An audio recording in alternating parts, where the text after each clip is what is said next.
Conviene investire nell'euro digitale? Che tipo di moneta sarà? In questo video voglio spiegarti il progetto della BCE e perché non è un investimento.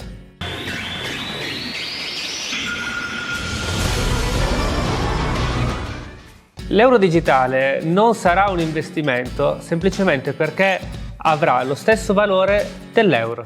Esatto, simile a uno stablecoin, ma non sarà una stablecoin e non avrà la tecnologia di una stablecoin, sarà completamente diverso. Le stablecoin sono criptovalute che seguono il valore di una valuta fiat. Ad esempio, Tether segue il valore del dollaro, quindi non varrà mai né più e né meno del dollaro. L'euro digitale invece sarà l'euro, quindi non può valere di più o di meno. Varrà esattamente come l'euro, quindi è inutile investirci sperando che il valore possa alzarsi. Seguirà comunque il valore dell'euro. Ora, in realtà la differenza è netta dalle stablecoin. Le stablecoin devono avere un collaterale per seguire il valore di una moneta tradizionale. Mentre invece in questo caso non dobbiamo seguire il valore di una moneta tradizionale, perché sarà l'euro. Mi spiego meglio. Tether, in base a quanti dollari mette a disposizione con la sua criptomoneta, deve avere il controvalore, quindi il collaterale, ad esempio in oro o in bond statunitensi. Quindi deve avere un collaterale di pari valore. Questa è già una differenza netta, perché l'euro digitale non dovrà seguire queste regole perché sarà l'euro, non deve seguire l'euro. Quindi ad esempio non può perdere il peg, quindi non può oscillare quel valore, sarà il peg. Questa è una differenza importante, ma il vero motivo per cui la BCE vuole fare questa moneta digitale è un altro ed è stato chiesto da grosse multinazionali come ad esempio il Carrefour. In Europa vengono pagate molte commissioni per i pagamenti digitali semplicemente, quindi quando fai una transazione, quando vai a fare la spesa e paghi con la carta, quindi i colossi Visa e Mastercard. Praticamente in questo momento c'è il monopolio di queste due aziende, il monopolio in tutta Europa ma praticamente in tutto il mondo, e questi due colossi sono americani. Ogni pagamento deve passare da loro, ogni movimento in Occidente passa per questi due colossi. Le grosse multinazionali si sono stufate di dover aspettare giorni prima di ricevere i soldi di quella transazione sul conto e pagare commissioni altissime. Essendo un monopolio di queste due aziende, decidono loro il mercato, quindi decidono anche se staccare le transazioni appunto per Visa, per Mastercard, su un determinato settore. Pensi non sia possibile che interrompano i pagamenti? Ebbene, è già stato minacciato il settore del gaming su alcune transazioni che potevano sembrare gioco d'azzardo. Quindi, se c'è già stato questo tipo di minaccia, è perché è possibile. Possono staccare le transazioni anche di un intero paese, volendo. E visto che tutti e due i colossi sono americani, l'Europa vuole ridurre la dipendenza da questa nazione e da queste imprese private.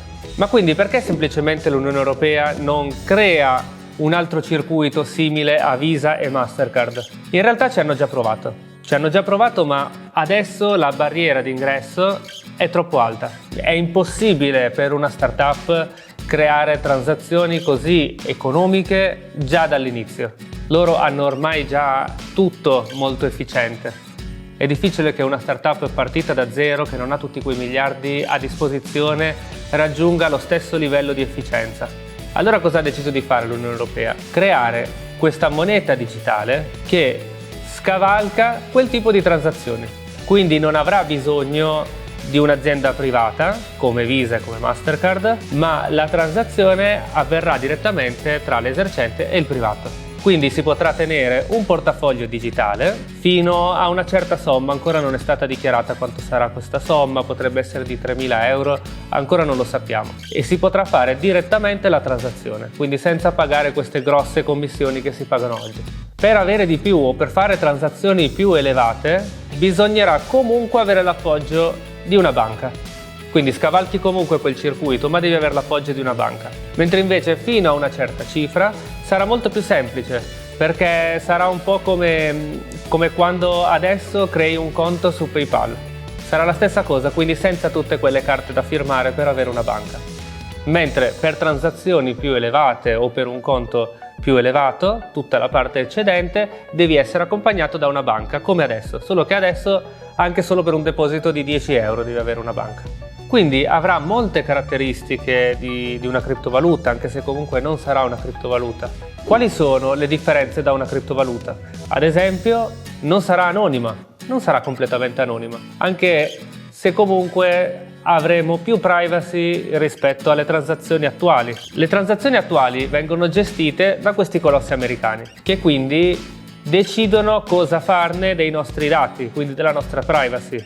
Loro sanno dove abbiamo acquistato quel determinato articolo, quanto abbiamo pagato, che negozio era, e decidono loro cosa fare di quei dati. Mentre invece in questo modo i dati vengono gestiti dall'Unione Europea secondo un regolamento più restrittivo. Quindi dovremmo essere più tutelati per quanto riguarda i dati. Ma non sarà anonimo come la maggior parte delle criptovalute. Ad esempio, se faccio una transazione in Bitcoin, si vedrà la transazione, ma non si vedrà che l'ho fatta io e non si vedrà verso chi l'ho fatta. Quindi non sarà questo tipo di scenario, ma sarà comunque con molta più privacy rispetto a quella che abbiamo adesso.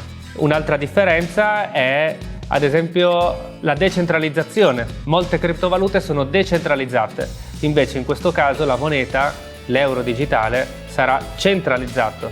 Sarà centralizzato sulla BCE. Quindi cosa vuol dire? Che ci sarà una banca centrale, la BCE, c'è già, che controllerà quella moneta.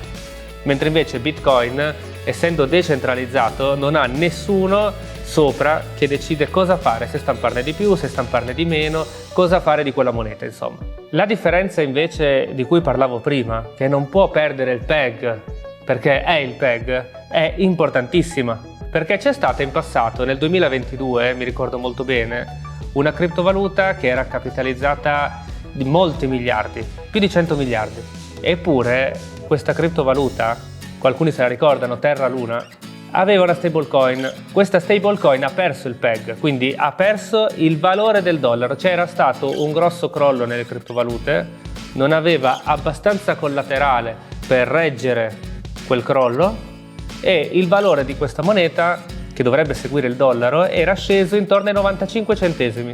Questo ha fatto fallire completamente tutte e due le monete e chiunque avesse investito su questa moneta del valore altissimo, parliamo di un valore più alto di Enel, hanno perso tutti i soldi. Ora questa azienda sta provando a riprendersi, ma negli anni ancora non è riuscita a tornare neanche ai valori pari alla metà di prima. Questo con l'euro non può succedere, perché appunto è il PEG.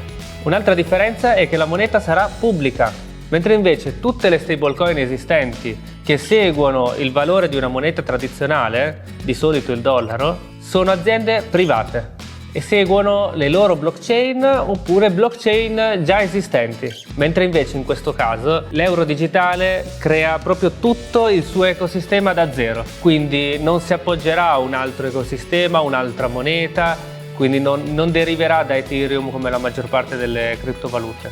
Sarà una cosa a sé, creata completamente da zero e sarà pubblica. Quindi sfrutteremo la tecnologia delle cripto, che renderà le transazioni meno costose, meno dipendenti e con più privacy. È la naturale evoluzione dell'euro.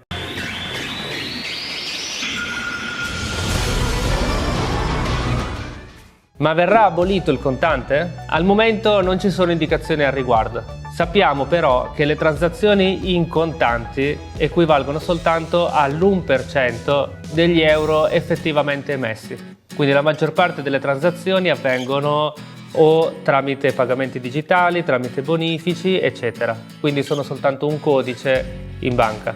Mentre invece la moneta effettivamente stampata equivale all'1% in questo momento. Ma non abbiamo chiare ancora le intenzioni della BCE, se vuole togliere in assoluto il contante o se vuole soltanto affiancarlo. Lo vedremo. Quindi che fine farà l'euro attuale, quello che adesso abbiamo in banca? Anche qui ancora non lo sappiamo. Probabilmente in un primo momento verrà affiancato, può darsi anche che verrà sostituito da subito. Non è una risposta che abbiamo ancora. Secondo te come sarà? Fammelo sapere qua sotto nei commenti. Se ti è piaciuto questo video e ti interessano questo tipo di contenuti, iscriviti al canale. Io intanto ti ringrazio per aver seguito il video fino a qui. Ci vediamo al prossimo video.